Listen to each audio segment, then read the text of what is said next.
en pétrole, mine qui est au Cameroun, comparé au Sénégal. Et maintenant, vous ramenez ça dans les politiques de développement et vous comparez. La superficie du Sénégal, c'est quoi? Le Cameroun, c'est le Cameroun, c'est presque 2 fois le Sénégal. Et si vous regardez le nombre de routes du Sénégal par rapport à sa superficie et le nombre de kilomètres de route du Cameroun par rapport à sa superficie, le Sénégal surclasse dans le Cameroun. La qualité des routes. Quand un pays comme le Sénégal, on vous dit qu'il y a le TER là-bas, et quand on vient vous dire qu'un pays pétrolier comme le Cameroun, il y a les motos-taxis, il y a les taxis, parce que quand on parle de taxi, c'est pas le taxi de Paris, hein, c'est le taxi, on est 5-6 parfois, la vitesse, ça rentre entre les cuisses d'une femme là. Alors, quand vous voyez ça, Max, parce que moi, je préfère vous parler comme ça parce que vous êtes un ingénieur. Quand vous voyez ça, quand vous faites toutes ces comparaisons, vous ne voyez pas qu'il y a un problème? J'ai plus de richesses que toi. J'ai plus même d'hommes que toi. Mais tu produis plus de richesses que moi quand je fais le ratio. Voilà comment on fait une comparaison. Un pays comme le Sénégal ne devrait pas être comparé au Cameroun. Non, justement, attendez, écoutez. Écoute, on devrait comparer le Cameroun à un pays comme l'Angola, qui ont presque le même potentiel. Comment vous allez prendre si déjà on vient à comparer le Cameroun au Sénégal, si le Sénégal vient à donner des leçons au Cameroun, c'est très grave. Un pays comme le Cameroun, est-ce que vous savez ce n'est pas parce que, attends, monsieur Maestro a mis un débat. Le débat est là.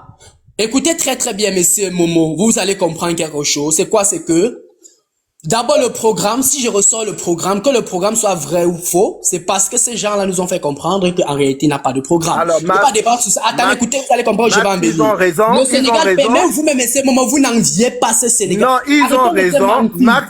Ils ont raison parce que ce que vous avez sorti n'est pas un programme. Allez lire et chercher à savoir c'est quoi un programme politique. Écoutez, je vous ai donc donné la définition d'un programme politique. Non, si on peut parler après, s'il vous plaît. Le programme politique doit être... Le débat, c'est pour tout le monde. Vous allez parler. Oui, parce que, Max, moi j'avais une question à te poser. Max, tu es déjà allé au Sénégal, Max? Parce qu'avant de faire le débat, il faut quand même... Tu es déjà allé au Sénégal, Max? J'ai fait escale au Dakar, madame Flo. Tu as fait escale. Escale, c'est escale. Le Sénégal est développé...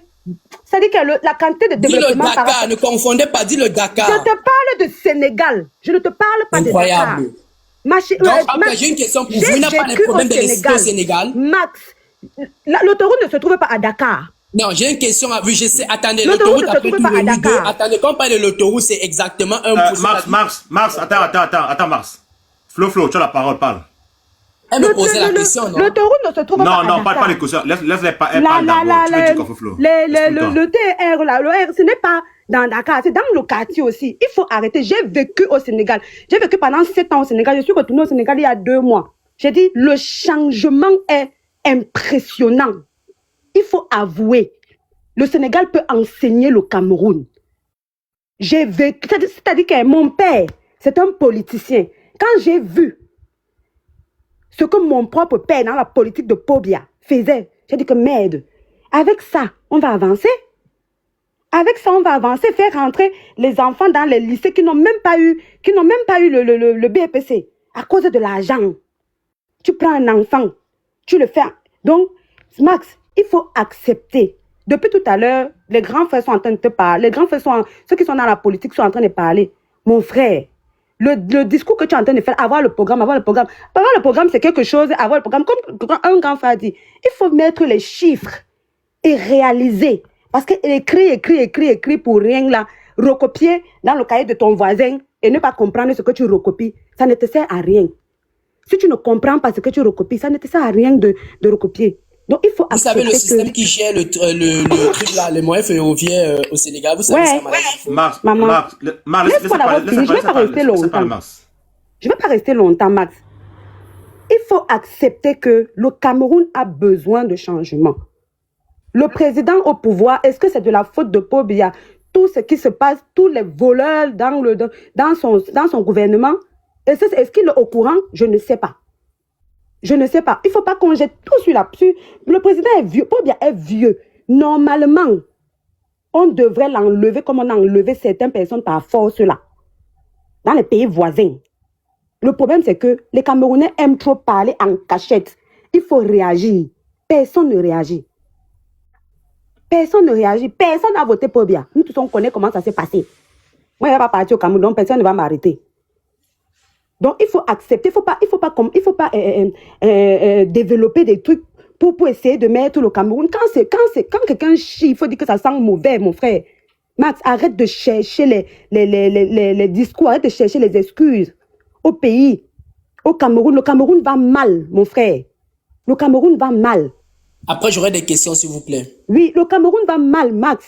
Le Sénégal à côté, mon frère, tu as fait escale, même quand tu arrives à l'aéroport au Sénégal. Mon frère, rien qu'à l'aéroport, hein, et tu arrives à l'aéroport au Cameroun. Au Sénégal, tu poses ta valise. Tu as le temps d'aller voir ton taxi là-bas, qui est loin là-bas, là, pour lui dire que tu reviens, tu retrouves ta valise. Tu peux faire ça au Cameroun? Le nombre de fois où il y a eu les incidents dans les aéroports où tu ne peux même pas... Il faut arrêter, Max. Le Cameroun va mal, mon frère. Change ton discours. Essaye de comprendre. Le Cameroun va mal. À côté du Sénégal, il n'y a pas match. Il n'y a pas match. Donc, c'est tout ce que je voulais dire. Et avant de discuter, pardon, la prochaine fois, essaye de partir au Sénégal. Ne fais pas escale à Dakar. Va au Sénégal. Va au Sénégal. Je dis que aucun Camerounais n'aimerait vivre au Sénégal. J'ai une question pour vous. Ok. Est-ce que le Sénégal... Non, Max, laisse-moi parler. Max, s'il te plaît, s'il te plaît. Il ne faut pas être chauvin comme ça, Max. Bon, je prends un peu la parole. Bientôt que Un vous l'avez, enfant, mamie, vous s'il te perdez plaît. votre temps à répondre à Ça, on a déjà l'enfant. parlé. Tu es un chauvin. Je peux c'est prendre ton vrai. micro, je suis là. Pati, Oui. vas-y. Merci, Flo. Vas-y. Ok, bonsoir tout le monde. Moi, je pense que je ne vais pas durer, mais je pense que c'est la manière dont on a posé le débat, c'est ce qui fait que Max soit sur la défensive. Parce que je pense que le débat est posé d'une manière où, au lieu qu'on parle des principes de l'alternance, la démocratie, les avantages et ce que ça peut apporter, on parle... Moi je suis Sénégalais, je vois des Sénégalais qui peuvent parler ça d'une manière où c'est comme on est en train d'essayer d'humilier l'autre pays. Donc Max, il est dans cette défensive de se dire qu'il va défendre un pays. Il va défendre son pays, même si il ne cherche plus la vérité, mais il est dans cette défensive de défendre son pays, même coûte que coûte, même s'il va nier la vérité. C'est pourquoi moi je dis que... Parce que quand il parle de programme politique, mais moi ça me fait rire, parce que Max, on ne peut pas, quelqu'un qui a un mandat de après 40 ans, mais on ne juge plus sur son programme politique, on le juge sur son bilan, sur les actes qu'il a posés.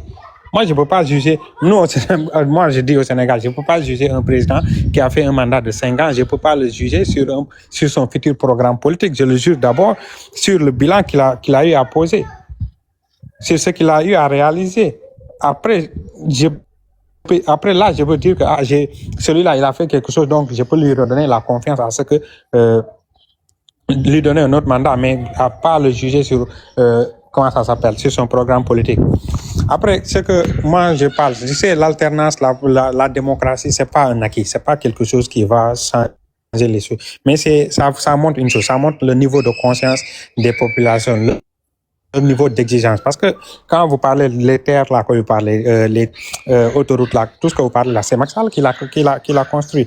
Mais il y a une chose que le peuple sénégalais a une certaine exigence par rapport à par rapport à leur gouvernants, qui fait que ils ont aussi la liberté d'expression, parce que c'est leurs aînés qui se sont battus pour leur permettre ça, et eux aussi ils continuent de se battre, parce qu'il ne faut pas l'oublier, même pendant la gouvernance de Macky Sall, on parle de démocratie, mais il y a eu des morts. Donc c'est ce niveau d'exigence que le peuple se dit que quel que soit le président qu'il a eu à faire, s'il y a des choses où on se dit que non, on peut l'améliorer, donc on le sache. Parce qu'aujourd'hui, on parle de démocratie. La démocratie nous a permis aujourd'hui sur la transparence, parce que tu parles de la dette. Mais la dette qu'on a découvert au Sénégal, est-ce que tous les autres pays vont avoir ce niveau de transparence pour découvrir est-ce que la dette, c'est la dette qu'ils annoncent? Parce que nous, on pouvait continuer sur le programme de Macky Sall. Là, on avait tous les signaux verts, mais on a eu cette exigence de transparence qui fait qu'on a fait l'audit des finances publiques. Je ne sais pas si vous l'avez fait dans votre pays. Donc, cette audit a permis de découvrir que les chiffres annoncés sont erronés. Il y a plus que ça. Donc, si les autres pays le faisaient, je ne sais pas s'ils vont avoir le même niveau de dette qu'aujourd'hui. Après, tu sais, cette alternance et démocratie nous a permis aujourd'hui de voter des lois sur la transparence, de créer des agences qui font que aujourd'hui il y a une loi votée même pas même pas longtemps à l'Assemblée nationale, une loi où on dit que l'information est devenue un droit. C'est-à-dire maintenant, un ministre qui a un programme, un ministre qui fait quelque chose, on a le droit de se dire, je vais au ministère, je sors la loi, je dis que j'ai le droit de savoir qu'est-ce que tu as fait. Moi, en tant que citoyen, on m'a permis ça. On a permis aussi une loi pour protéger les lanceurs d'alerte, pour leur dire qu'aujourd'hui, si dans l'administration tu vois quelque chose, tu vois une sorte de corruption, de malgouvernance, quel que soit, toi en tant que citoyen sénégalais, on te protège par la loi pour que tu puisses le dénoncer et puis sans pour autant que qu'on t'amène des problèmes. Donc tout ça là, c'est une question de démocratie, de ça. Moi, je pense que c'est pas une question d'émuler un autre pays. La manière de le dire, peut-être ça peut te faire penser que non, si tu l'acceptes, on t'humilie. Moi, je pense pas de cette sorte-là. Moi, je dis que c'est des choses où il existe au Sénégal, on cherche à l'améliorer et je pense que c'est quelque chose qui doit exister dans tous les autres pays. Parce que nous, en Afrique, on ne doit pas avoir ce complexe-là, se dire que non, ce qui se passe dans les autres pays européens, dans les grandes démocraties, nous, on ne peut pas avoir cette exigence-là de dire que nous aussi, on veut la même chose. Le Sénégal est à un niveau aussi, on peut s'améliorer parce que, comme je dis, ce n'est pas des acquis, c'est des sources permanentes où on continue de se battre pour essayer de gagner de nouveaux droits, essayer de gagner encore plus de démocratie, plus de liberté. Et puis, c'est ça qui fait, comment ça s'appelle, qui va faire que demain, l'Afrique, on aura les dirigeants qu'on souhaite avoir, mais encore une fois, juger un président qui a fait 40 ans sur un programme, sur des promesses, parce qu'un programme, c'est juste des promesses. Donc, moi, je peux pas comprendre ça. Donc, c'est ça j'avais à dire. Et puis, j'ai dit merci à tout le monde. Merci Patrick.